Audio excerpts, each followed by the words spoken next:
When Rutgers joined the Big Ten Conference, perhaps the most important goal was to bring in big bucks to the state's largest public university. But going big time in sports has cost Rutgers millions, and some argue that that has come at the expense of academics. So how does a prestigious university achieve success at big college sports while maintaining the highest academic standards? And how close or how far has Rutgers come to achieving those twin goals? Here to analyze the Rutgers athletics situation is my co-anchor on New Jersey Capital Report and MetroFocus contributor, Rutgers alum, Steve Adubato. Steve, welcome back. Great to be here. Now, Steve, the amount of money that Rutgers is spending on athletics, is that a big deal beyond the college campus? Is it a big deal in the state? Yeah, it is. It is because Rutgers is a public university. It is funded by taxpayer dollars. This is a big deal. This is the most significant effort on the part of a public university in the history of the state of New Jersey to go big-time sports. But let's put it in context. Rutgers has joined the Big Ten. The Big Ten is one of the biggest national, the NCAA conferences in the nation. Rutgers, last report, 2015, spent $70 million on athletics. Ohio State, another, let's say, pretty big school in the Big Ten, over $153 million. More than twice. Michigan University, trust me, it's up there as well. My point is that in New Jersey, $70 million on a sports program for a public university, big time. Michigan State, Michigan, Ohio State, they would think that's chump change in all seriousness. So why does New Jersey doesn't think $70 million is chump change? Why is there this debate at all then? Because we have no history of this. We have no history of Rutgers University saying we're big time. Also, Rutgers established as an academic institution. I mean, I didn't go to Rutgers to play ball because nobody wanted me to play ball at Rutgers. It's an academic institution. It's a research institution. That's what it is. It's got a solid sports program, but to make this big step up costs a lot of money. And if some people believe it's at the price or at the expense of academic programs, which is still a debate, then all of a sudden you got a controversy. All right, we'll get to that. But you said it has a solid athletic program. But listen, you know, the last two athletic directors, its last football coach and two basketball coaches have all been fired. You noticed that? Yeah, I did. I actually did notice. So how much has that cost the university in dollars, and how much has it cost it in its reputation? Yeah. See, Raf, part of the problem is you can fire a coach because he or she doesn't win games. The problem at Rutgers, and listen, I'm a Rutgers fan, go to Rutgers games all the time. I love the Scarlet Knights, want to see them win. That's not the problem. The last football coach, Kyle Flood, great guy. The problem is, part of the reason he was fired was because they looked at the fact that he went and talked to a college professor about potentially changing the grade of one of the players on the team. Mike Rice, a basketball coach, was fired. What was he doing? He's on video throwing basketballs at his players on the basketball team and abusing them.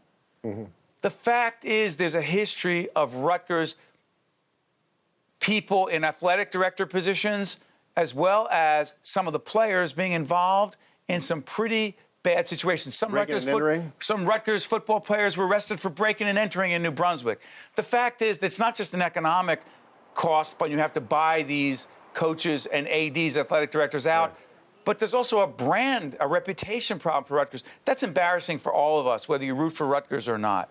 So who've been the biggest critics of the athletic program at Rutgers?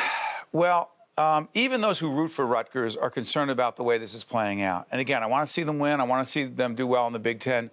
But you and I had an interview, did an interview last year on Capitol Report with a professor, Mark Killingsworth, I believe in the economics department. He was leading a study looking at this.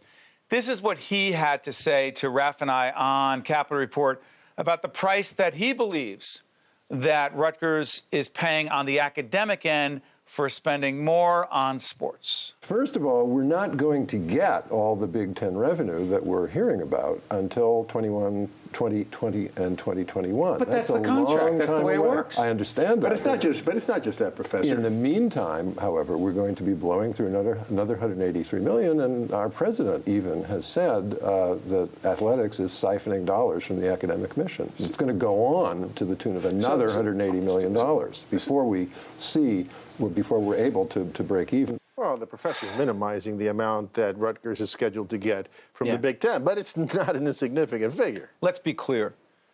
One of the reasons Rutgers joined the Big Ten is because at a certain point in time, Raf, you reap big money just by being in the Big Ten, because the Big Ten brings in big television ad revenue. Rutgers is going to get a piece of that. And so the professor is minimizing that. The other thing is this.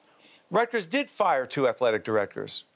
But the new athletic director, Pat Hobbs, the former head of the Seton Hall Law School, he has been raising tens of millions of private dollars to support Rutgers athletics.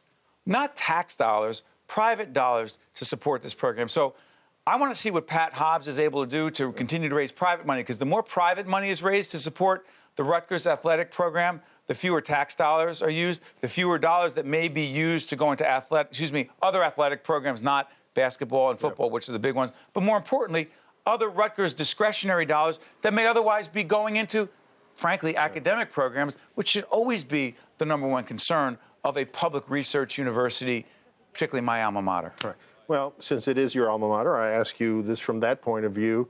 Do you think that Rutgers has what it takes to be a Big Ten university? I was hoping you wouldn't ask me that one. Do I think Rutgers has what it takes to compete in the Big Ten? Possibly, potentially, down the road. My fear is that what it potentially takes to do that could be so much discretionary money that is taken from other academic programs that it may not be worth it.